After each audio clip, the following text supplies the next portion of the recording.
Hi, it's Nicky Lowe and welcome to the Wisdom for Working Mums podcast show. I'm your host, and for nearly 2 decades now, I've been an executive coach and leadership development consultant. And on this show, I share evidence-based insights from my coaching, leadership and psychological expertise, and inspiring interviews that help women like you to combine your work, life and motherhood in a more successful and sustainable way. Join me and my special guests as we delve into leadership and lifestyle topics for women, empowering you to thrive one conversation at a time. I'm so happy that you're here, and let's get on with today's episode. I'm Nicky Lowe and welcome back to the Wisdom for Working Mums podcast. This is the space where we talk honestly about building a career you love and a life that actually feels good. Not one or the other, but both, and without running yourself completely into the ground to have them. I wanted to start today's episode a little bit differently.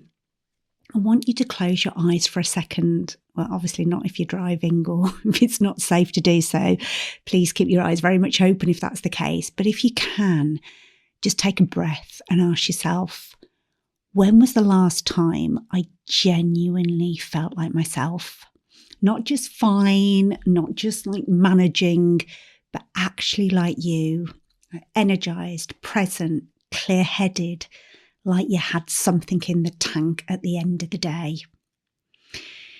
If you're struggling to remember that, then this episode is for you. And I want you to know before we go any further, whatever you're feeling right now, maybe it's exhaustion, that something is just off, don't worry.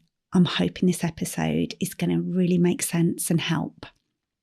So I need to take you back about 14 years because this episode really starts there. It was when I got pregnant with my first child, and I love being pregnant. I always feel great when I'm pregnant, but my pregnancy was quite challenging and at times was quite stressful.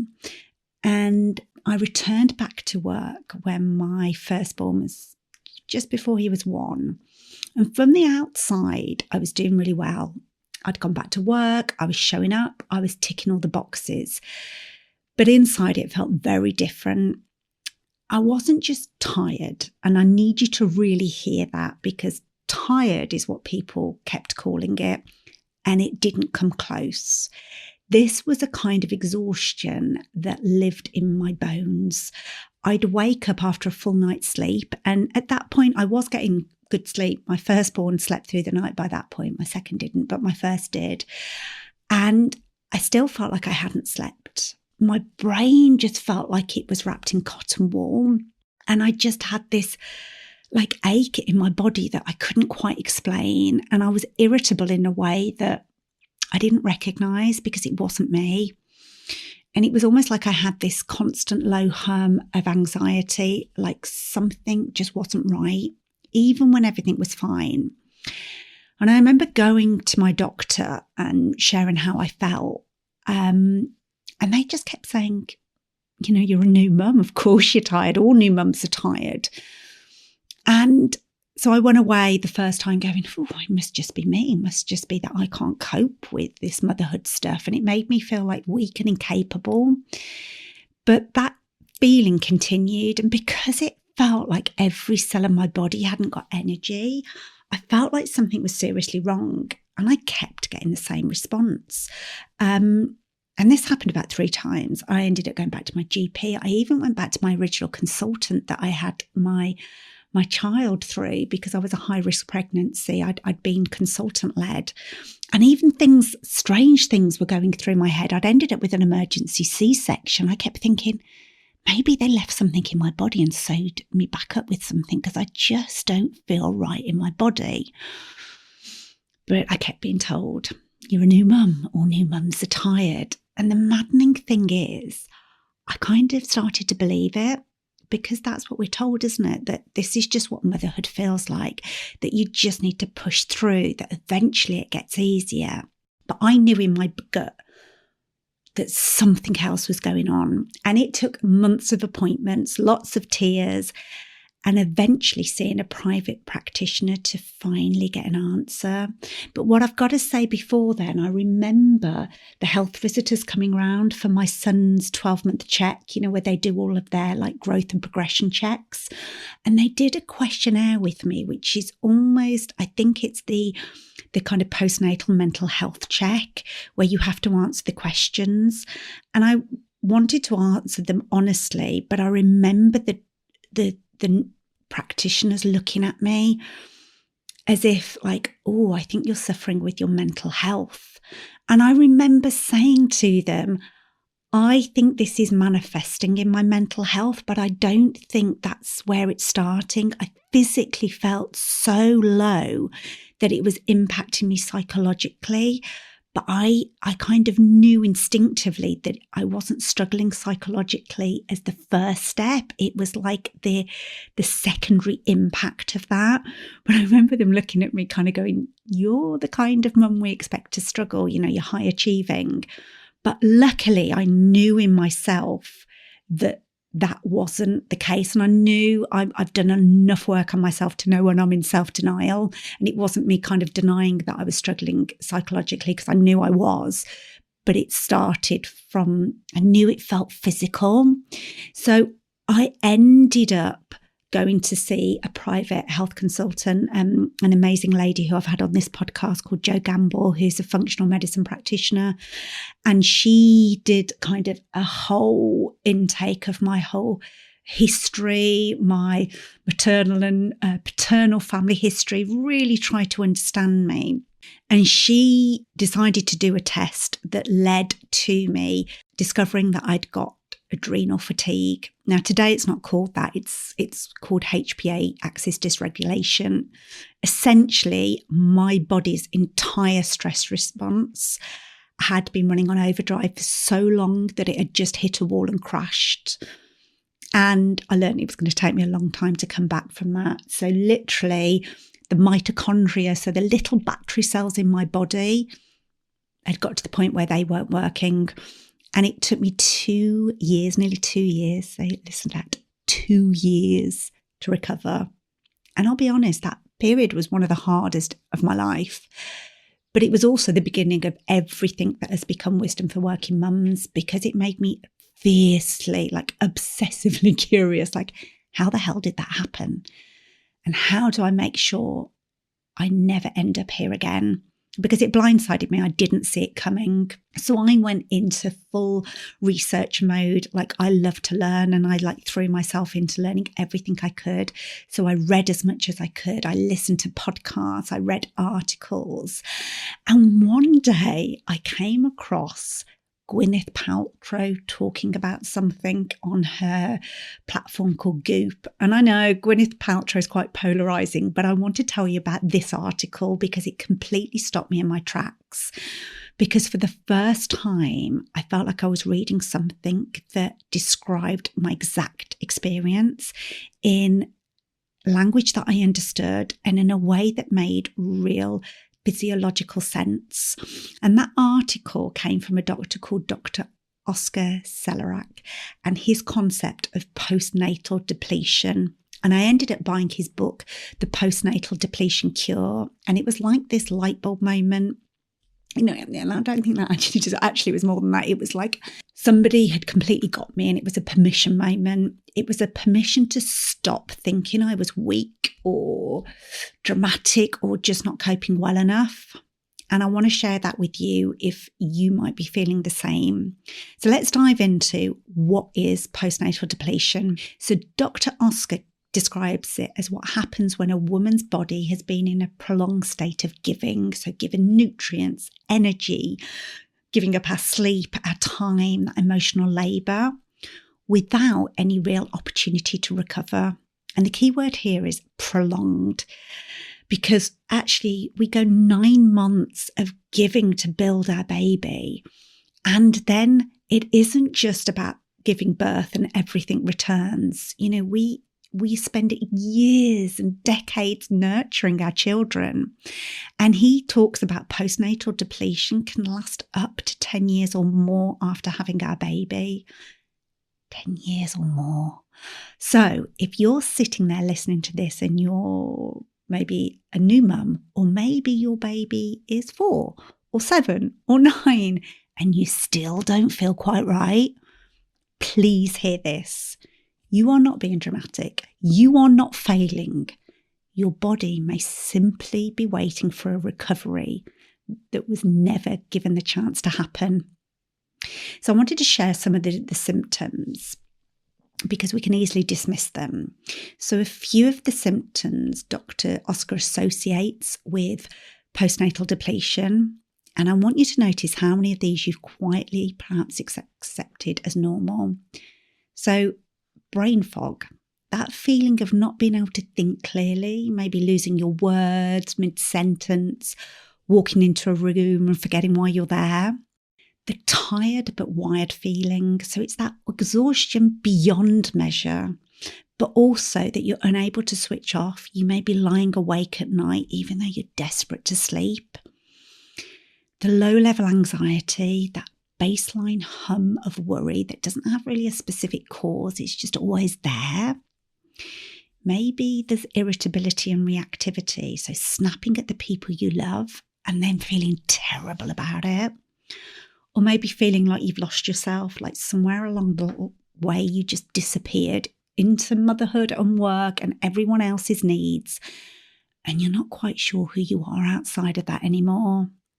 And honestly, when I first read that list, I cried because I'd been treating each of those things as like separate problems to fix, like more sleep, better diet, a different morning routine, meditation, exercise, like the latest supplement.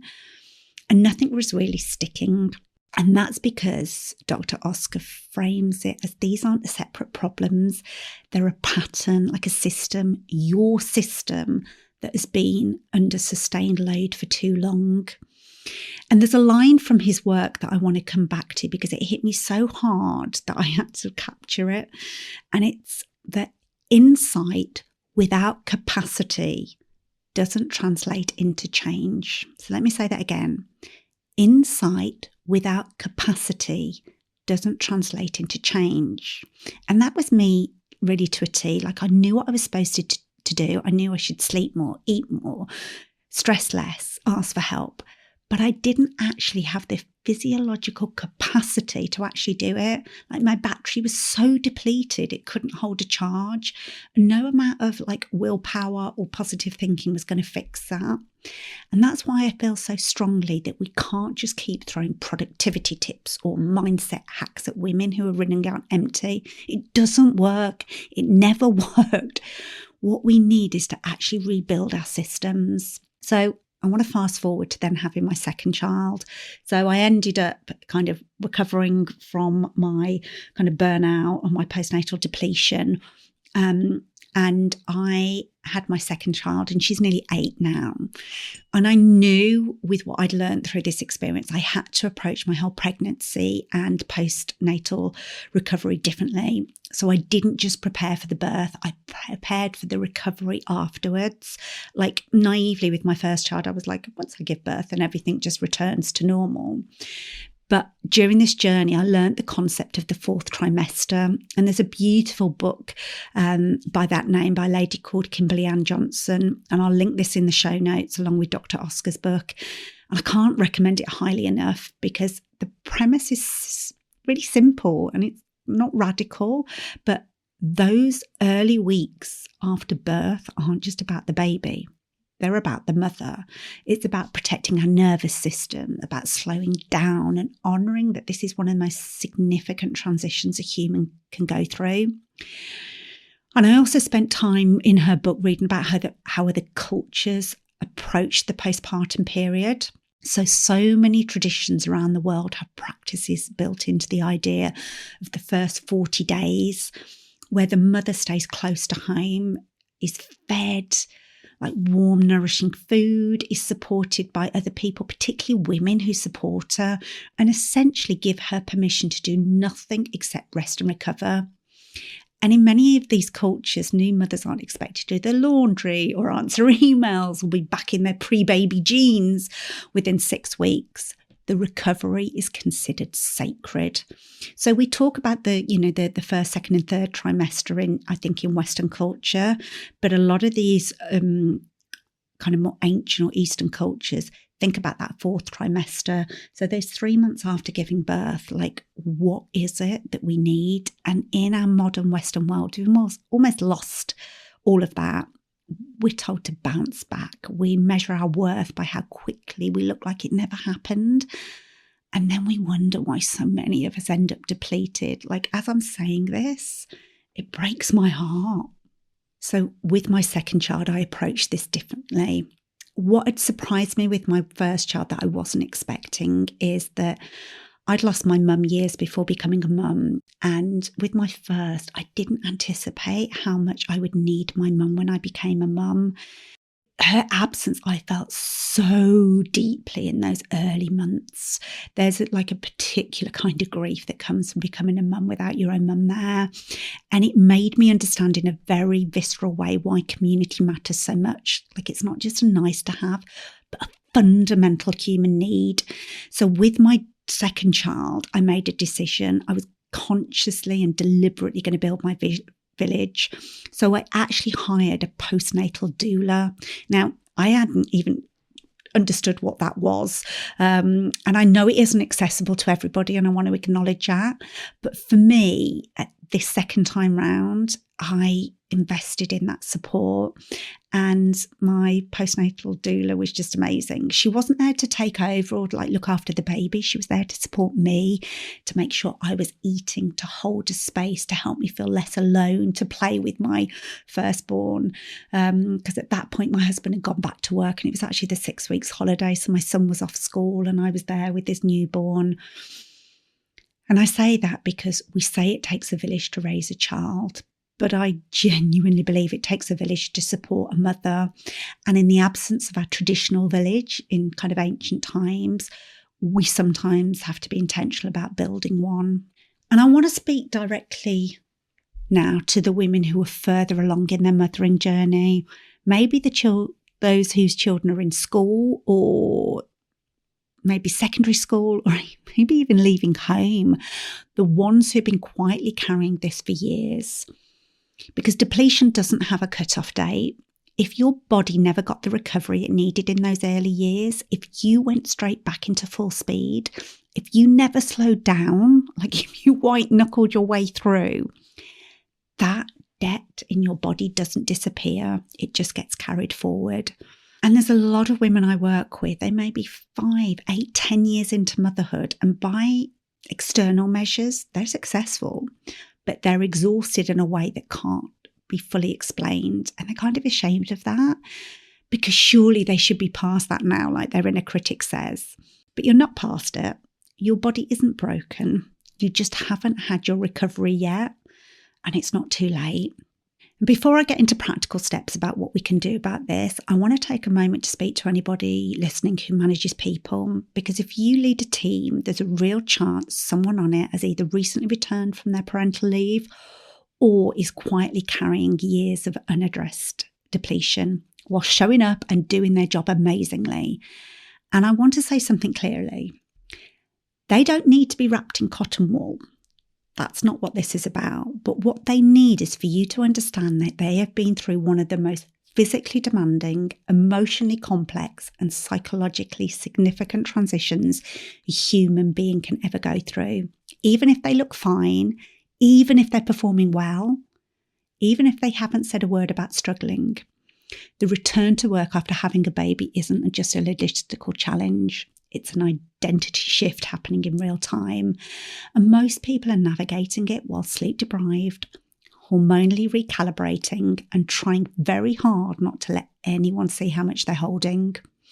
And you don't need a formal process or a HR policy to make a difference. You just need to lead with some compassion and genuine curiosity. Ask how they're really doing and mean it, and create the space for an honest answer. Don't assume that because someone is back at their desk, they're fully back in themselves. The small shift in how you show up as leader, it can change everything for the person on the other side of it. And I want to end this podcast with something concrete, because I know that's what you need. I know it's what I needed. Not just validation, though I hope I've given you some of that, but actually things you can do.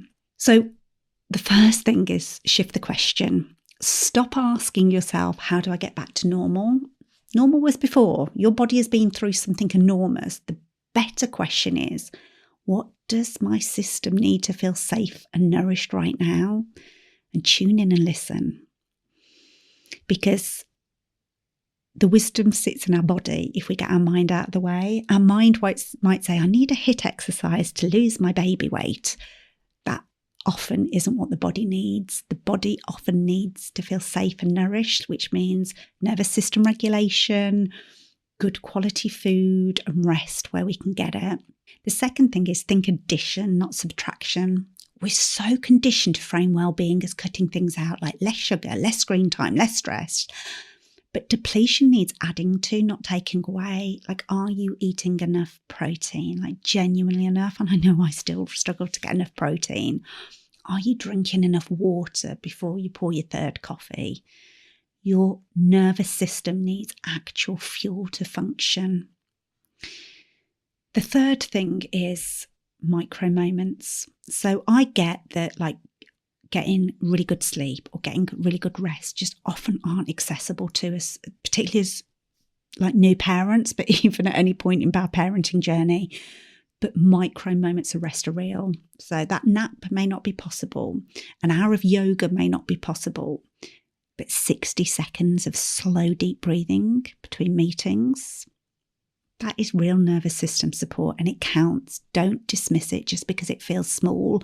I literally had the compound effect of these micro moments that led to my recovery. The fourth thing is lower the bar on purpose. So where can you delegate? Where can you say, not right now? Where are you holding yourself to a standard that no depleted human being could ever meet? You can't heal while you're running at 110%. You just can't. And knowing that isn't an excuse, it's biology. And I always talk about the hardest thing I did was daring to rest, like unhooking myself from my overachiever to actually dare to lean into the rest. And the fifth thing I'm going to offer you is get the language, like pick up Dr. Oscar's book, The Postnatal Depletion Cure, or Kimberly Ann Johnson's The Fourth Trimester. Having words for what happened to you is genuinely powerful. It kind of changes the conversation you have not only with yourself, but with the people around you. And I want to close by saying something I really mean. If you're feeling what I've described, it all makes sense, all of it, like the fog, the flatness, the irritability, the sense that you've lost yourself somewhere. And it's not a character flaw. It's not a failure of effort or mindset or gratitude. It's a physiological reality that has been ignored and dismissed for far too long. When we stop seeing postpartum as like a hurdle to get over or a phase to survive and start seeing it as a season that actually requires deep support, everything shifts, not just for us, but for our children, our relationships, our work and our lives. You deserve that recovery, whether your baby is 6 weeks, 6 years or 16 years, you deserve it. So if you know a mum who needs to hear this today, please share this episode with her. Sometimes just knowing that there's a name for it and someone who gets it is enough. Until next time, take care. And really, that's not a throwaway line. It's the whole point. Take care of you. If you've enjoyed this episode of Wisdom for Working Mums, I'd love for you to share it on social media or with the amazing women in your life. I'd also love to connect with you. So head over to luminate-group.co.uk where you'll find ways to stay in touch. And if this episode resonated with you, one of the best ways to support the show is by subscribing and leaving a review on iTunes. Your review helps other women discover this resource. So together we can lift each other up as we rise.